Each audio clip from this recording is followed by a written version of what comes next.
Hello and welcome to the program. On September 13th, a new movie called When the Trees Fall was in Ukrainian movie theaters. It was first shown to the world during the 68th Berlinale movie festival. Now, the film was created by joint efforts of movie makers from Ukraine, Poland and Macedonia.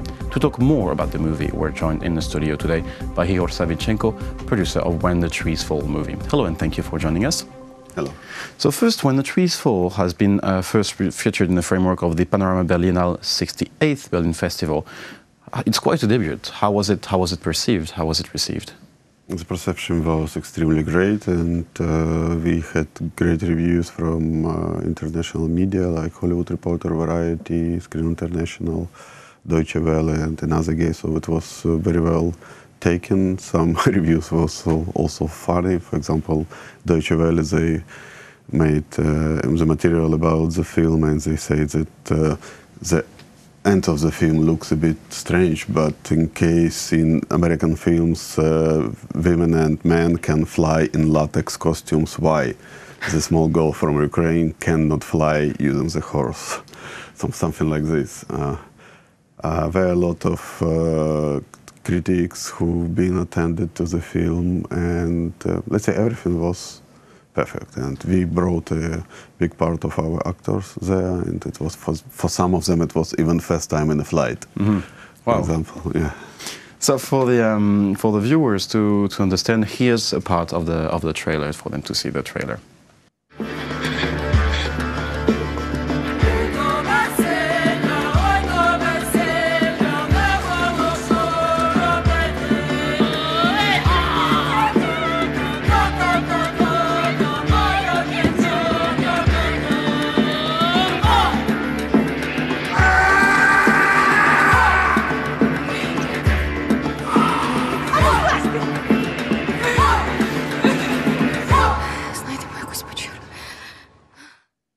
So as we can see in this trailer, there is a really strong aesthetic plus the music, which is folk music. Who worked on the soundtrack? This music is just for the soundtrack. It's Dach Daughters. Mm-hmm. So but in the film we didn't use this soundtrack. So music for film is created originally by Nikita Moiseev, our composer. Plus there is a chorus from Macedonia, Erga. And one more composition is from Macedonia came, but the mostly soundtrack done by Nikita Moiseev. So it's original. This music plus the aesthetic, would you say it can define, or it is the beginning of a new wave of Ukrainian cinema? I guess so, because it's a mixture of different genres in one, and sometimes critics in Ukraine, they comparing our film with a new wave of poetical Ukrainian cinema, which is not exactly what we were trying to put into the film by aesthetic, but we call it magical realism in different way. But yes, this is sort of the new way to show romantic stories and plus criminal stories. So this is mixture of the story about love. This is coming of age, about 17 years old. Character is a leading character in the film, and also there is strong criminal part, but the whole story is something like told by small 5-year girl eyes, and we see the film sort of from her point of view. This is why we do not pay too much attention, for example, for criminal line. So there is a criminal line, but the more interesting for us how it's stressed for people than to show it like a plot. So yes, I hope that this is really something new for Ukraine, but I hope that Ukrainian wide audience will perceive it well. Now, this the strong symbolism I have perceived through the trailer kind of made me think, maybe stop me if I'm wrong, but from to Parajanov's Shadow of Our Ancestors, the idea of the horse and this idea of a love story of star-crossed lover. Is there an influence of Parajanov here? This is what I talked about Ukrainian poetical cinema. So Parajanov, it's classic of Ukrainian poetical cinema. It wasn't intentional idea, so to go from it. So it's more closer, if to say about aesthetic, to Belatar, for example, to his film, and he is also quite keen of shooting horses.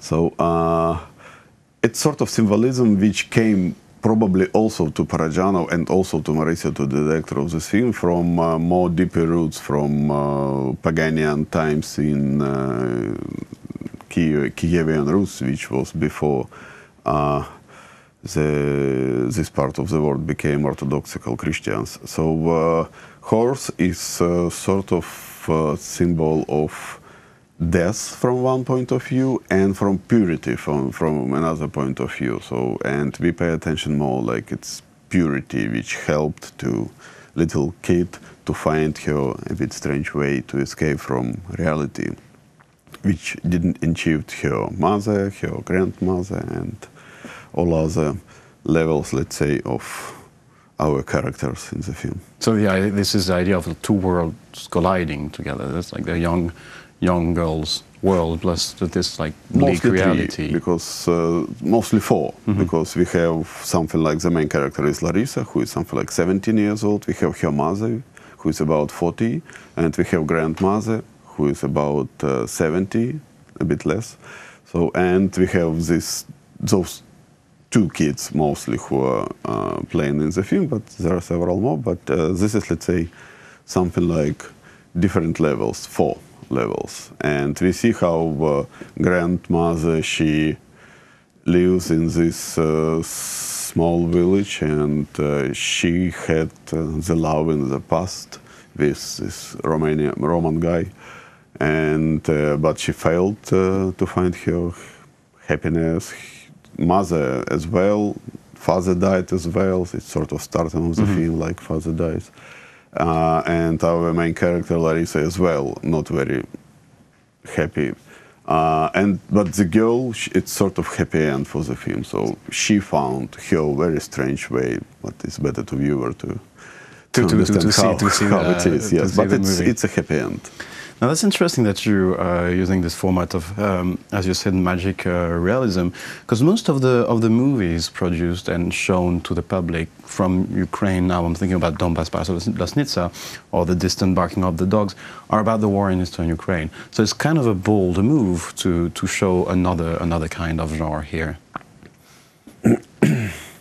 First of all, we started this film before war, so we started the film in 2013, and we were thinking about to have at least feeling of war in the film, but we decided to do it pure. So because it was this idea looks artificial, let's say, to put exactly in this film something from contemporary history of Ukraine. And also, for example, my previous film, Brahma, The Gateway, it's also without any war inside, because they were developed before, and so films, it's something like this film we started in 2013, and the world premiere was in February of 2018. It's been 5 years of life. So as a producer, I would like your opinion about this phenomenon. Ukraine's industry, it's more of a wider question here. Ukraine's industry of production companies is booming for many reasons. How to ensure that that these companies, this market, doesn't just become the tool for Western companies to create things, but also can, you can have also a really vivid, as we can see, creative scene. How to ensure that this creative scene, stays up to the game in a way.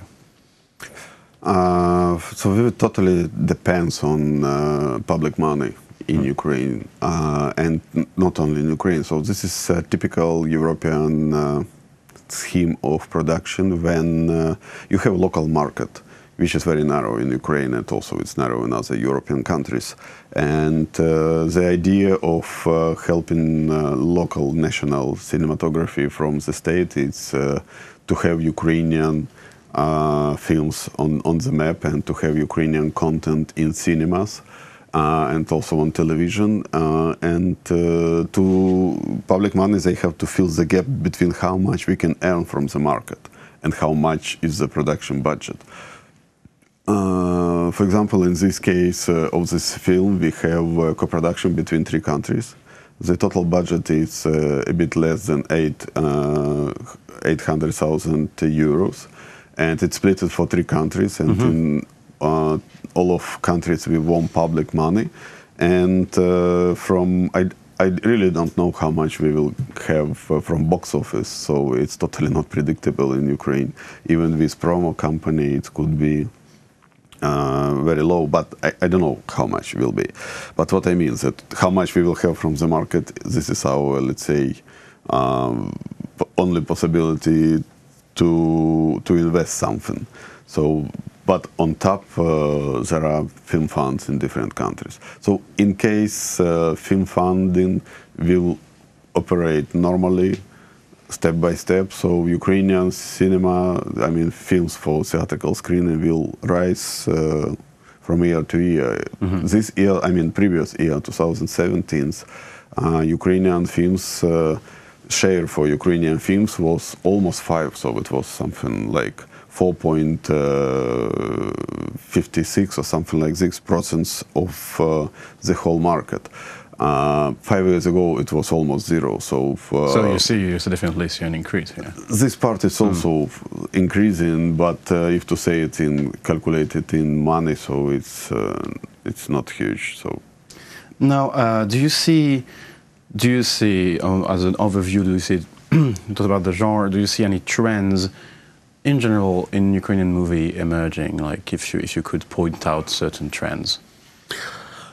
The main trend, it's, let's say, artificial trend. The reasons of this trend is artificial because our government decided to release public money for hero patriotic films and for television content like series and some TV content, let's say, content.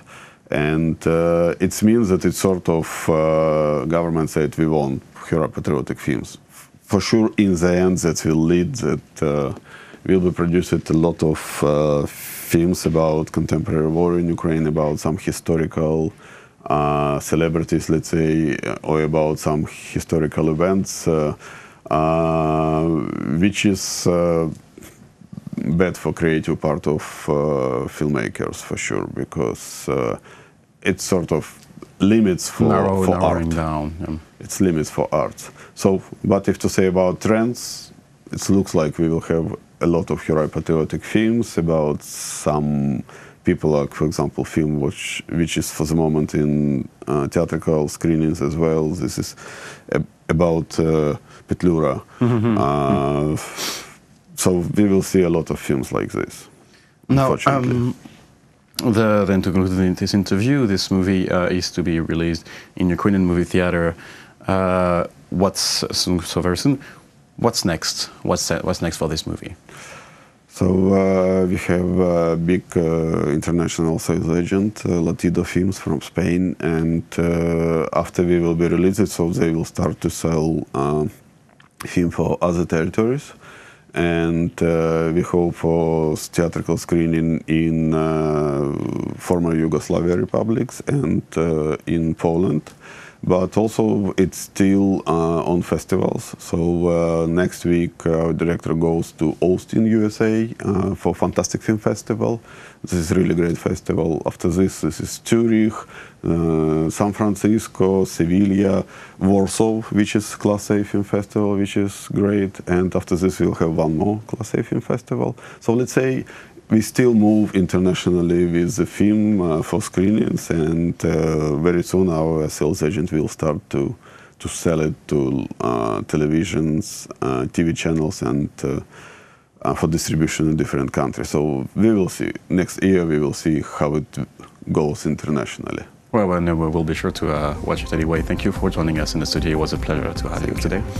That was Igor Savychenko, producer of When the Trees Fall movie. Thank you for watching the program and stay tuned for the rest.